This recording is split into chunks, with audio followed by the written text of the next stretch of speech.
You are being taxed every single day. Not once a year, not when you file paperwork, not when you swipe a card at a register, but quietly, relentlessly, automatically. It doesn't appear on your payslip. No politician campaigns on it. No law is debated on television before it happens. And yet it slowly drains your savings, shrinks the real value of your paycheck, and steals time from your future. This is the hidden tax of inflation, the oldest trick governments have ever used, and the most effective. Inflation is not just rising prices.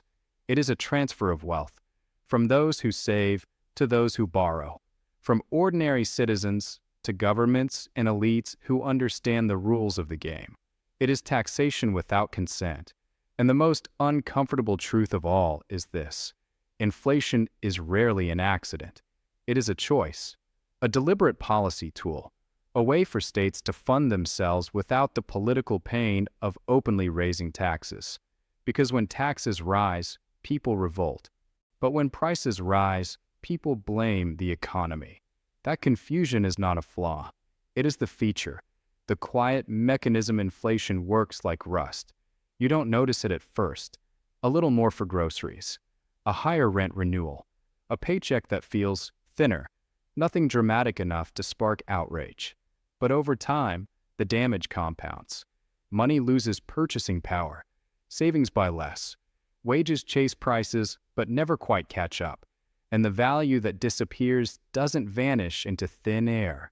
It moves to debtors whose loans shrink in real terms, to governments whose obligations become easier to repay, to asset holders whose stocks, land, and property rise as currency weakens. Inflation is not chaos. It is redistribution. And once you understand that, history starts to look very different. Rome, the original hidden tax, this trick is not modern. It is ancient. At the height of its power, the Roman Empire paid its soldiers in silver denarii. These coins were trusted across the Mediterranean world. Their value was simple and honest, a fixed weight of silver stamped with Caesar's face. But empires are expensive. Wars stretched from Britain to the Middle East. Armies needed pay. Bureaucracies grew. And emperors faced an impossible dilemma: raise taxes and risk rebellion, or find another way. They chose deception. Instead of openly taxing citizens more, Roman emperors quietly reduced the silver content of coins. A little less silver, a little more copper, same face, same denomination. At first, nobody noticed. But year after year, the denarii grew lighter, thinner, more base metal than precious. Prices began to rise. Merchants demanded more coins for the same goods. Trust eroded. By the 3rd century, the Roman monetary system collapsed. Trade reverted to barter.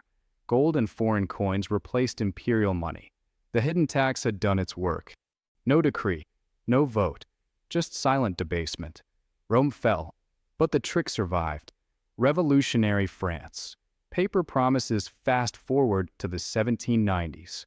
France is in chaos. The monarchy has fallen. The revolution is devouring itself. The new government is desperate for funds. So it prints paper money known as assignats, supposedly backed by confiscated church lands. On paper, it looks innovative, progressive, even fair. At first, the notes circulate. Confidence holds. Then the presses accelerate. More notes, more spending, more promises. Prices rise. Bread becomes scarce. Savings evaporate. Bread riots erupt in Paris. Farmers refuse paper money. Ordinary families watch their purchasing power collapse. Once again, the government hasn't raised taxes. It has simply inflated the money supply. A hidden tax imposed on everyone who trusted the paper. Weimar Germany. When the mask slips, the most infamous example comes after World War I. Germany is crushed by reparations, debt, and political instability. The Reichsbank responds the only way it knows how. It prints, and prints, and prints. By 1923, money loses value by the hour. Workers are paid twice a day so they can rush to spend wages before prices double again. Housewives carry baskets of cash for basic food. Children stack banknotes like building blocks. A loaf of bread costs billions of marks. A lifetime of savings disappears. The hidden tax becomes an outright confiscation. And here is the dark lesson governments learned from Weimar. Not that inflation is dangerous, but that it is powerful. Because before collapse, inflation delays pain. It keeps the state functioning. It erodes debt. And for a long time, the public doesn't know who to blame. The politically perfect tax inflation is the most convenient tax ever invented. It doesn't require legislation. It doesn't trigger protests immediately. It doesn't arrive with a bill. You don't march against inflation the way you march against income tax. You just adapt. You cut back. You work more. You save less. And the state survives. That is why inflation keeps returning. Empires knew it. Revolutionaries learned it. Modern governments rely on it. And in the 20th century, with central banks and fiat money, this ancient trick would be perfected.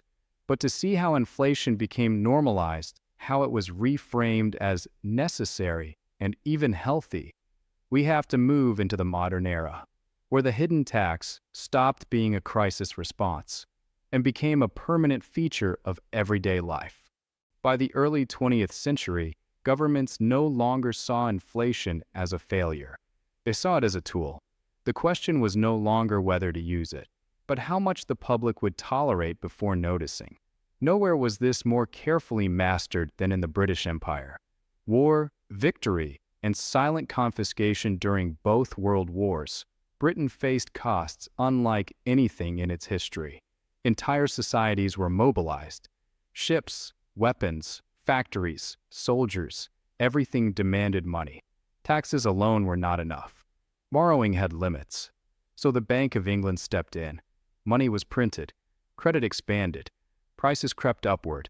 It was framed as shared sacrifice. Patriotism. After victory was declared and flags were waved, something uncomfortable became clear. The pounds sitting in household savings accounts bought far less than before the war. The public had paid for victory quietly. Inflation had done what open taxation could not. This pattern repeated across the world. America's quiet reset. In the United States, World War II left behind enormous debt. Officially, the post-war years were celebrated as a golden age of growth. But much of that growth came from something simpler. Inflation. Prices rose steadily. Wages followed slowly. And the real value of wartime debt shrank year after year. Politicians praised prosperity, but the burden was quietly shifted onto savers. The hidden tax was working perfectly. Then came 1971, cutting the last anchor for decades. The US dollar was tied to gold. Not perfectly, not honestly, but enough to impose some restraint. That restraint became inconvenient. Vietnam, social programs, global commitments, gold reserves drained. Foreign governments demanded conversion. The system strained. President Richard Nixon faced a choice: maintain the gold link and accept austerity, or break the promise. On August 15, 1971, he chose inflation. The dollar was severed from gold. The world entered the era of pure fiat money, currency backed by nothing but confidence and managed by central banks. From that day forward, inflation stopped being an emergency measure. It became normal. The personal cost you feel every year here is how the hidden tax works in your own life. You deposit money in a bank earning 1% interest. Inflation runs at 5%. You lose 4% of your purchasing power every year. Not visibly, not immediately, but relentlessly. That lost value doesn't disappear. It flows to borrowers, to governments rolling over debt, to asset holders watching prices rise. Inflation is not a bug in the system. It is the system. The 1970s. When the mask slipped again in the 1970s, inflation surged out of control. Oil shocks, loose money, political paralysis. Families watched savings melt. Mortgage rates soared. Workers demanded wage increases just to survive. The hidden tax became impossible to ignore. The response was brutal. Federal Reserve Chairman Paul Volcker raised interest rates to nearly 20%. Businesses collapsed. Unemployment soared. A deep recession followed. It worked. Inflation was crushed. But the lesson was burned into political memory. Inflation is useful until people notice. From that moment on, governments became more careful, more subtle. They learned to hide inflation where it hurts least politically. Asset inflation, the new strategy after the 1980s, inflation didn't vanish. It changed form. Instead of showing up immediately in food and fuel, it flowed into assets. Stocks, real estate, financial markets. Central banks lowered rates. Credit expanded. Asset prices soared. Wages stagnated. The result? Those who owned assets grew wealthier. Those who held cash fell behind. The hidden tax had evolved, and its most dramatic modern expression was still ahead. 2008, the Great Transfer. When the global financial system collapsed in 2008, governments faced a choice. Let the system fail or inflate. They chose inflation. Trillions were created. Banks were rescued. Markets stabilized. They called it quantitative easing. For Wall Street, it was salvation. For savers, it was silent punishment. Asset prices exploded. Housing doubled. Stocks soared. The wealth gap widened. The hidden tax had never been higher, only better disguised. And then came the moment when disguise became impossible. After 2008, a new belief settled into the global system, that central banks could print without consequence, that money creation was painless, that inflation could be managed forever. For a while, it seemed true. Consumer prices stayed relatively calm. Markets recovered. Politicians declared victory. But the hidden tax was still there. It had simply been delayed. The illusion of control quantitative easing was sold as temporary. Emergency only. A bridge back to normality. But emergencies kept coming. Every wobble in markets was met with more liquidity. Every slowdown with lower rates. Every crisis with larger balance sheets. Central banks became permanent market participants. And markets adapted. Investors stopped fearing risk. Governments stopped fearing debt. Banks stopped fearing failure. Because everyone assumed the same thing. The printers would turn on. This is how systems rot. Not through collapse, but through dependence. 2020. Inflation goes mainstream. Then came 2020. The world shut down. Governments froze economies by decree. And central banks responded faster and harder than ever before. Money was created at a scale once unimaginable. Stimulus checks, corporate bailouts, emergency lending programs. For a moment, it felt like magic. Bills paid, markets soaring, debt ignored. But money doesn't vanish after it's created. It circulates. And by 2021 and 2022, the consequences arrived. Energy prices surged. Food costs exploded. Housing became unreachable. The hidden tax returned to everyday life. And this time, no statistical adjustment could hide it. Who really paid inflation did not hurt everyone equally. It never does. Those with assets saw prices rise. Those with debt watched it shrink in real terms. But renters paid more. Workers fell behind. Savers lost silently. Once again, inflation rewarded proximity to power and punished trust in the system. The same pattern repeated across continents. Global proof this is no accident. Argentina did not stumble into inflation. Decades of overspending and printing turned the peso into something to escape. Families spend immediately. No one saves. Trust is gone. Zimbabwe's collapse was not mysterious. Printing replaced reform.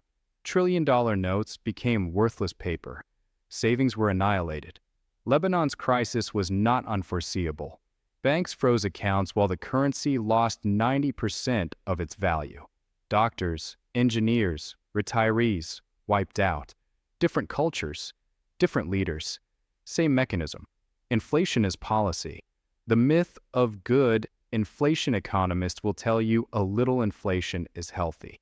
2%, they say, keeps economies dynamic. What they don't say is this. Even good inflation is erosion. It means your savings must run just to stand still. It means money is designed to decay. It means patience is punished. The difference between mild inflation and collapse is not morality. It is speed. Why it never stops. Governments rely on inflation because the alternative is political suicide. Raising taxes openly costs elections. Cutting spending sparks unrest. Inflation avoids both. It spreads pain thinly. It delays anger. It blurs responsibility. So leaders reassure. Central banks reassure. Statistics are adjusted. Definitions are changed. Temporary becomes permanent. The historical warning history is consistent. In Rome, those who survived held real metal. In Weimar, land and foreign currency preserved wealth. In the 1970s, hard assets outpaced cash. In Lebanon, dollars outside the system meant survival. Inflation punishes the passive, rewards the prepared, and it always arrives wearing the same disguise. Necessity, emergency, stability. The pattern in 2025 today, debt is higher than ever. Trust is thinner. Printing is normalized.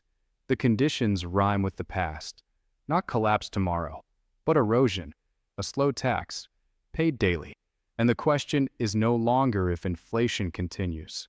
It is who understands it first. Inflation survives because it hides in plain sight. People feel it, but they don't name it. They sense something is wrong, but they struggle to explain why life feels harder even when headlines say the economy is growing. That confusion is not accidental. It is the final layer of the hidden tax. Why people blame themselves when prices rise, people don't accuse the currency. They blame themselves. They think they budgeted poorly. They think they should have worked harder. They think they made bad choices. But inflation turns discipline into a disadvantage. Saving becomes a mistake. Patience becomes a liability. Stability becomes risk. In an inflationary system, the rules quietly reverse. Debt is rewarded. Speculation is encouraged. Long-term thinking is punished. This is why inflation is so corrosive. It doesn't just take money. It changes behavior. The moral hazard nobody discusses once inflation becomes normal, it reshapes incentives across society. Governments delay reform because printing is easier. Corporations load up on cheap debt. Investors chase bubbles, assuming central banks will intervene. This is not free market capitalism. It is a managed illusion. And like all illusions, it depends on belief. As long as people trust the currency, the system holds. When that trust weakens, everything accelerates. History shows this clearly. Inflation moves slowly. Then all at once. The future will not announce itself. There will be no press conference declaring, "Your money is failing." Instead, you'll see symptoms. More volatility, more inequality, more desperation to own anything that holds value. This doesn't mean collapse is inevitable tomorrow, but it does mean the hidden tax is permanent. Every year your money must outrun inflation just to survive. Every year inaction costs more. That is the design. What history quietly teaches the survivors of inflationary eras were not prophets. They were realists. They understood one thing. Money is a claim on trust, and trust can be diluted. They didn't rely on promises. They didn't wait for reassurance. They held things that could not be printed. They invested in skills, land, production, resilience. Not because they were cynical, but because history had taught them to be careful. The final reframe inflation is not mysterious. It is not natural. It is not unavoidable. It is policy. A hidden tax collected daily, silently, efficiently. You may never receive a bill. You may never see a line item. But you pay it every time prices rise faster than your income. And now that you can name it, you can see it everywhere. In ancient empires, in modern crises, in your own bank account. The answers were never hidden in the future. They were written over and over again in the past. Inflation does not end with a crash.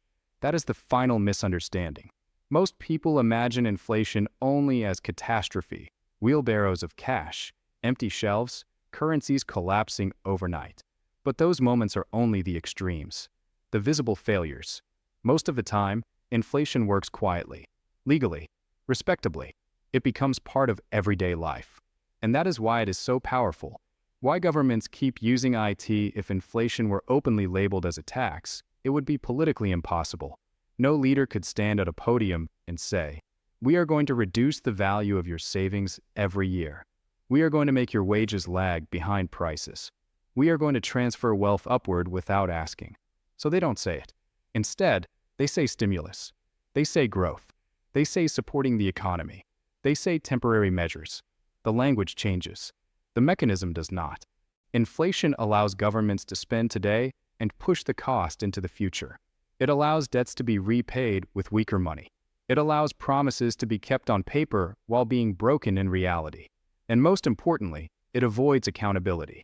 There is no single vote against inflation, no clear villain, no obvious moment when it begins. Just a slow decline in purchasing power that everyone feels but no one formally approves. That is why it never disappears. The central bank illusion. Central banks insist they control inflation. Targets, models, mandates. 2%, they say, is stability. But even that number reveals the truth. A system that requires money to lose value every year is not neutral. It is directional. It is designed to push people out of saving and into risk, out of patience and into urgency, out of cash and into assets. This is not an accident. A population that saves aggressively resists control. A population forced to speculate becomes dependent. Inflation reshapes behavior in ways no law ever could.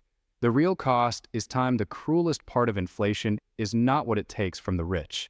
It is what it takes from the patient, from the worker who saves slowly, from the retiree who planned carefully, from the family that trusted the system. Inflation steals time, years of effort compressed into weaker currency, decades of discipline undone quietly. And by the time the damage is obvious, it's already permanent. You cannot recover lost purchasing power. You can only adapt going forward. Why this matters now in 2025, inflation is no longer theoretical. People feel it in rent, in groceries, in energy, in housing that feels permanently out of reach. And once again, the explanations sound familiar. Temporary, transitory, external shocks. History has heard these words before. The pattern never changes. Governments promise control. Central banks promise tools. The currency quietly weakens. And life becomes more expensive. Seeing through the fog, this is not about fear. It is about clarity. Understanding inflation means understanding power in its most subtle form. It means realizing that money is not just a medium of exchange. It is a policy instrument. That rising prices are not just bad luck. They are outcomes. But the system is working exactly as designed. Once you see inflation as a tax, the world makes sense. Why debt is encouraged. Why assets soar. Why saving feels futile. Why inequality widens without a single law being passed. Nothing is broken. This is the mechanism. The final truth: inflation is the oldest tax in human history. It financed empires. It destroyed republics. It reshaped societies. And it is still here. Not because leaders are evil, but because inflation works. Silently, efficiently, relentlessly. So the next time prices rise and officials shrug, remember this. It is not an accident. It is not a mystery. It is not temporary. It is a policy, and you are the one paying it. If this changed how you see money, history, or power, subscribe. Because the most important truths about the present are never hidden in the future. They are written again and again in the past.